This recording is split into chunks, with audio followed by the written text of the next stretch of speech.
Hi viewers, এখন রাত 12টা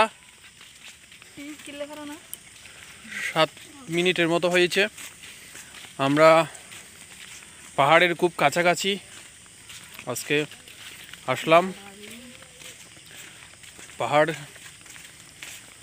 যদিও এখন রাতের বেলা নিরাপদ না, তাই আমরা আর বেশি কাছাকাছি গেলাম না। পাহাড়ের অনেক সুন্দর, পাহাড়ের কাছাকাছি এই পরিবেশগুলো, পাহাড়ের পাদদেশে এই যে গাছপালা দেখতে খুবই সুন্দর,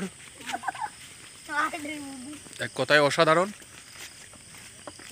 দিনের বেলা যদিও আমরা অনেক সময় আসি এখানে, কিন্তু রাতের বেলা সচরাচর আসা হয় না। আজ একটা অনুষ্ঠান ছিল, সেই অনুষ্ঠানে অ্যাটেন্ড করার জন্য আমরা এখানে একটা জায়গায় আসলাম।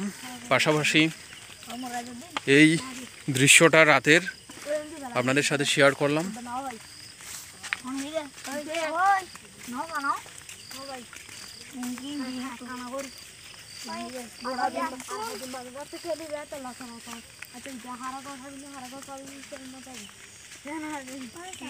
মানে